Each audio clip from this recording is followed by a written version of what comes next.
नमस्कार, मैं हूं हैदर अब्बास नकवी और आप देख रहे हैं द स्वतंत्र, जहां हम आपको देते हैं निष्पक्ष और तथापरक विश्लेषण। आज हम बात करेंगे उस मुद्दे की जिसने देश भर में हलचल मचा दी है, वक्फ विधेयक 2024। सरकार इस कानून में बदलाव क्यों कर रही है, मुस्लिम समुदाय इसका विरोध क्यों कर रहे हैं और इससे देश की राजनीति पर क्या असर पड़ेगा। आइए समझते हैं इन सारी बातों को विस्तार से। सबसे पहले आप समझिए कि वक्फ क्या होता है। इसको समझना ज़रूरी है क्योंकि वक्फ होता क्या है ये समझ में आ जाए तो सब कुछ समझ में आ जाएगा। वक्फ का मतलब होता है किसी संपत्ति को यानी किसी प्रॉपर्टी को स्थायी रूप से धार्मिक, परोपकारी या समाज हित के कामों के लिए समर्पित कर देना। इसे इस्लामी कानून के तहत पवित्र माना जाता है और इसका इस्तेमाल केवल धर्मात्र उद्देश्यों के लिए किया जाता है। तो आप इसको इस तरह से समझ सकते हैं कि अगर किसी की प्रॉपर्टी है और उसकी एज हो गई है और उसके आगे संतान नहीं है या संतान है भी तो उनके पास बहुत पैसा है, तो कि वो प्रॉपर्टी, वो ज़मीन, वो बिल्डिंग, वो जगह वो धर्म को दे देंगे, यानी किसी मस्जिद के नाम कर देंगे, किसी इमामबाड़े के नाम कर देंगे या किसी संस्था के नाम पे कर देंगे और उसमें ये उद्देश्य दिया जाएगा कि इसको धर्म के काम के लिए इस्तेमाल करें। धर्म के काम के लिए मतलब क्या है कि इससे जो पैसा हो या इसमें जो काम हो वो धर्म से जुड़े हुए हो, या नमाज हो, रोज़ा हो, मजलिस हो, मातम हो, या फिर इससे जो इनकम आए वो धर्म के लोगों को मदद की जाए, गरीब बच्ची की शिक्षा हो, उनकी पढ़ाई हो, शादी हो या हज यात्रा हो, उम्रा हो, इन सब कामों के लिए इस प्रॉपर्टी का इस्तेमाल हो। तो वक्फ बोर्ड और उसकी संपत्तियां, इस पर बात करते हैं। भारत में वक्फ बोर्ड तीसरा सबसे बड़ा जमींदार है जो 9.4 लाख एकड़ जमीन पर कब्जा रखता है, जिसकी अनुमानित कीमत 1.2 लाख करोड़ है। ये संपत्ति मस्जिद, मदरसों, दरगाहों, कब्रिस्तान और समाज कल्याण से जुड़ी अन्य जगहों पर फैली हुई है। हर राज्य में एक वक्फ बोर्ड होता है जो इन संपत्तियों की देखरेख करता है, लेकिन यही वक्फ संपत्तियां अक्सर विवादों में घिरी देखी जाती हैं। वक्फ विधेयक 2024 सरकार क्या बदलना चाहती है, इसको भी समझते हैं। अब जानते हैं कि मोदी सरकार इस कानून में क्या बदलाव करना चाहती है।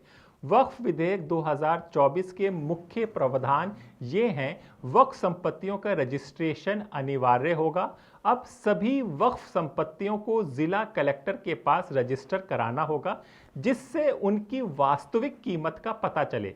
वक्फ बोर्ड के सदस्यों की नियुक्ति अब तक वक्फ बोर्ड के सदस्य चुनाव के जरिए चुने जाते थे, लेकिन नए कानून के तहत अब सरकार उनको चुन सकती है। गैर मुस्लिम सदस्य भी बोर्ड में शामिल किए जाएंगे। जी हां, अब कम से कम 2 गैर मुस्लिम सदस्य बोर्ड में होने चाहिए, ऐसा प्रावधान है। सीईओ कोई भी हो सकता है। नए प्रावधान के तहत किसी गैर मुस्लिम को भी वक्फ बोर्ड का मुख्य कार्यकारी अधिकारी यानी सीईओ बनाया जा सकता है। विपक्ष और मुस्लिम संगठनों का विरोध हो रहा है इस बिल को लेकर। वो लोग कड़ा विरोध क्यों कर रहे हैं ये समझिए। अब मुस्लिम संगठनों का विपक्ष का आरोप है कि ये सरकार वक्फ संपत्तियों पर सरकारी नियंत्रण स्थापित करना चाहती है। एआईएमआईएम के असदुद्दीन ओवैसी, कांग्रेस के सैयद नासिर हुसैन और डीएमके के एमएम अब्दुल्ला समेत कई नेताओं ने इस बिल को संविधान विरोधी बताया। क्यों बताया है वो समझिए। All India Muslim personal law board के प्रवक्ता SQR इलियास ने इस बिल को वक्फ संपत्तियों पर सीधा हमला कहा है। जमीयतुल उलेमा हिंद के अध्यक्ष मौलाना अरशद मदनी ने लोकतांत्रिक मूल्यों और मुसलमानों के संवैधानिक अधिकारों का हनन बताया है। संसद में हंगामा हो रहा है। ज्वाइंट पार्लियामेंट्री कमेटी बनाई गई है। इस मुद्दे पर संसद में भी जबरदस्त हंगामा हुआ। लोकसभा में सरकार को टीडीपी और जेडीयू जैसी एनडीए की सेक्युलर सहयोगी पार्टियों का समर्थन मिला, जिससे बिल को संयुक्त संसदीय समिति जेपीसी के पास भेज दिया गया। लेकिन विपक्ष का कहना है कि उनकी असहमति को जेपीसी की रिपोर्ट में शामिल नहीं किया गया। राज्यसभा में विपक्षी सांसदों ने हंगामा करते हुए सरकार पर मनमानी करने का आरोप लगाया। आम आदमी पार्टी के सांसद संजय सिंह ने कहा है कि आज आप वक्फ संपत्ति पर कब्जा करना चाहते हैं, कल आप गुरुद्वारों और मंदिरों पर भी यही करेंगे। क्या इस विधेयक से वक्फ बोर्ड की शक्तियां कम होंगी? जी हां, इस विधेयक को लेकर सबसे बड़ा सवाल यह है कि क्या सरकार वक्फ बोर्ड को पूरी तरह से अपने नियंत्रण में लेना चाहती है? वक्फ संपत्तियों की जांच का अधिकार अब जिला कलेक्टर की जगह सरकार द्वारा नियुक्त अधिकारी को मिलेगा। अगर कोई संपत्ति विवादित होती है तो जब तक जांच पूरी नहीं होती उसे वक्फ संपत्ति नहीं माना जाएगा। जेपीसी रिपोर्ट में 14 संशोधन किए गए हैं जिससे वक्फ बोर्ड के अधिकार सीमित हो सकते हैं। अब आगे क्या होगा ये एक बड़ा सवाल है। जी हां, अब सवाल ये है कि क्या ये विधेयक संसद में पास होगा?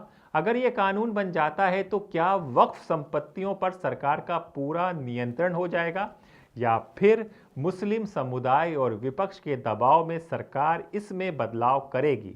All India Muslim personal law board का कहना है कि अगर ये बिल पास हुआ तो वो इसे कोर्ट में चुनौती देंगे। अब देखना होगा कि सरकार इस मुद्दे पर आगे क्या कदम उठाती है। तो ये हमने आपको बताया वक्फ विधेयक 2024 का पूरा विश्लेषण।